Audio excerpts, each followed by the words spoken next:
Welcome to Influential Entrepreneurs, bringing you interviews with elite business leaders and experts, sharing tips and strategies for elevating your business to the next level. Here's your host, Mike Saunders.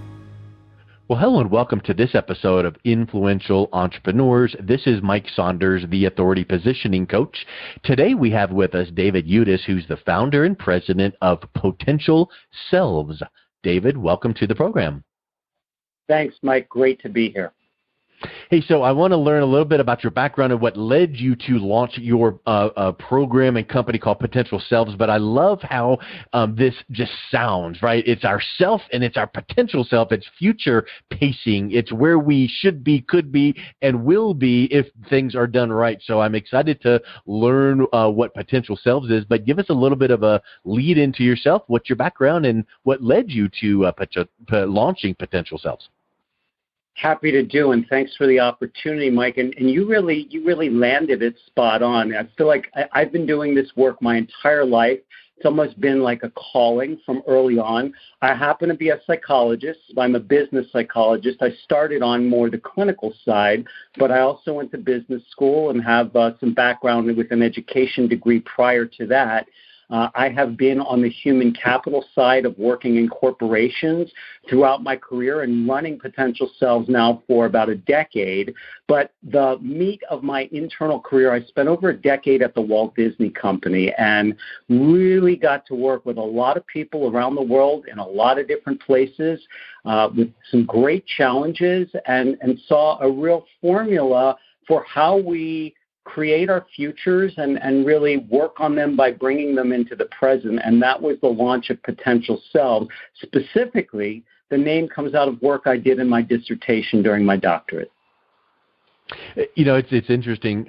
My consulting company in marketing came out of my graduate work doing my MBA, and it's just neat how when you start really clarifying and fine-tuning what you do and how you do it, it's amazing what launches. So what is literally a organization that would hear Potential Selves? What is it that they would notice in their organization that might make them think, maybe we ought to talk to David and just see what his work could do for us? I'd say two things. One could be an individual, and that could be a senior executive or any leader in an organization. And two could be working with that person or other senior level team. But anytime the individual or the team is trying to achieve something that they haven't done yet, that's a time when a Potential Self type of formula comes into play. And there's two cases where that really comes up the most. One is when a leader might be transitioning into a new role, into a new area. The organization wants to set that leader up for the greatest success, and there could be any number of things they're looking to see them achieve or accomplish. The same could be said about a team.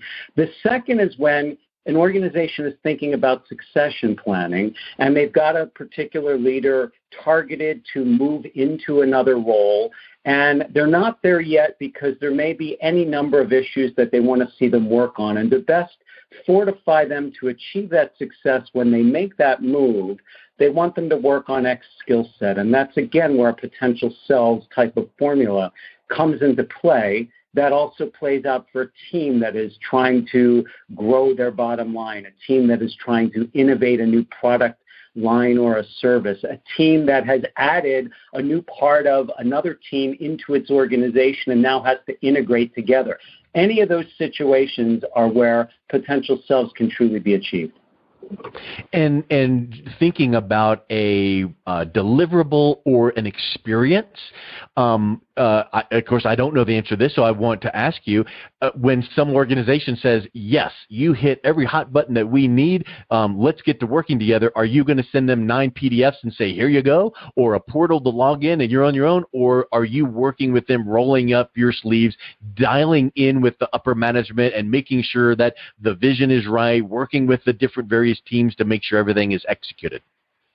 Potential Selves as a company is high touch. So I would say we would be working with them. It's not an offline or, PDF type product. It is definitely a connected product. In today's world, obviously, it is a mix of virtual, and when it's safe to be, we'd go back to being live. But it is absolutely a high touch business.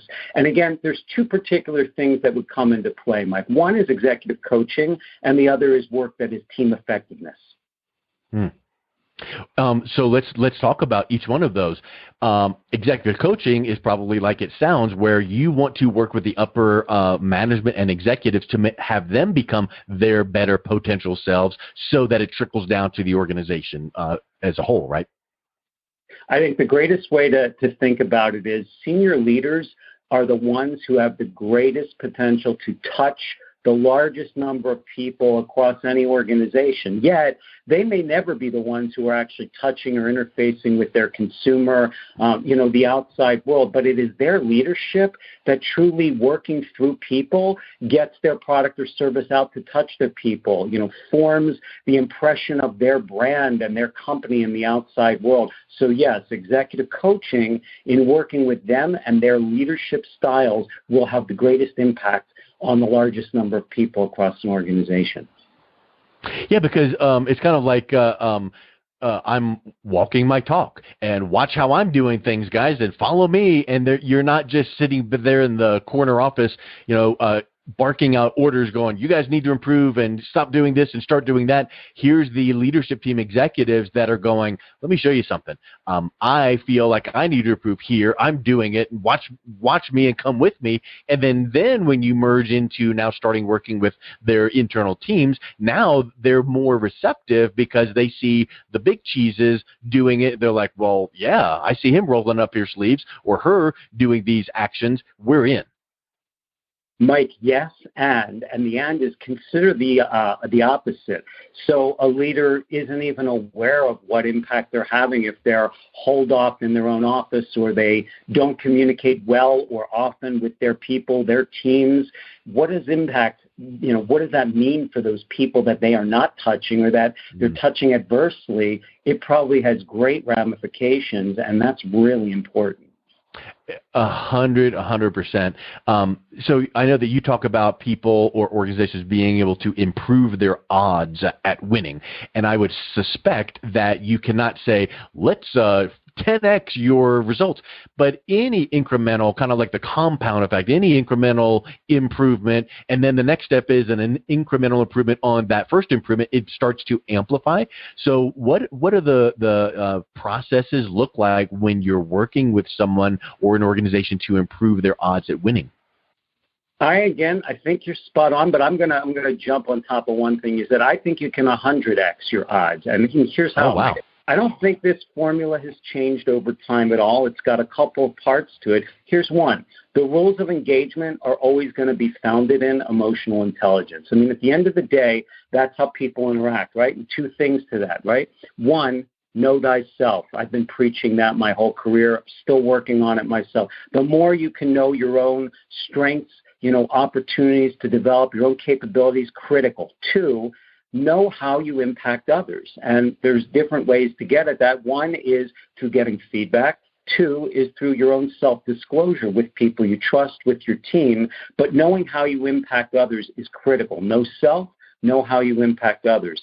Then I think it's important that people live by the platinum rule. The golden rule, right? Do unto others as you would have them do unto you. I actually think it's live by the platinum rule, which is do unto others as they want to be done to. That's a little bit about knowing how you impact another person. And then what I think is most important is to understand, two questions, whether, it's you or the organization asking the question. And here's how that looks. One, I understand you. So if I'm the organization trying to hire a person or develop a person who's living in my company, I want them to know I understand you. I understand what it is that you're seeking, where you're trying to go, how you're trying to develop. And two, here's how the organization can help you. I think that formula works the same way for the organization, talking back to the individual, that the individual says, I understand this organization and where this organization is trying to get to, and Here's how I can help you do that. When those things come into line, I think you're multiple Xing the odds of winning. Have you ever read that book by Darren Hardy called The Compound Effect? I have actually, yes. And of course, you know that I think it was Einstein that said, compound interest is the greatest force, and the compound concept is exactly what you're talking about. I might have said, 10x, and you're like 100x or 1000x, because when all of these cylinders are firing in the right way and improvement is made incrementally, then all of a sudden it becomes to amplify on the previous step. And here's something from a human potential perspective that I want to ask you.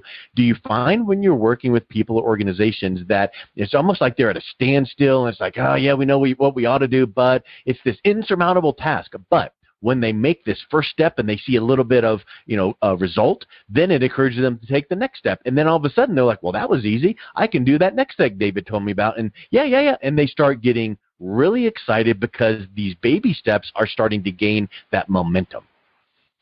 It's a great point. Think about, I like to think of that as small wins, right? It's small wins.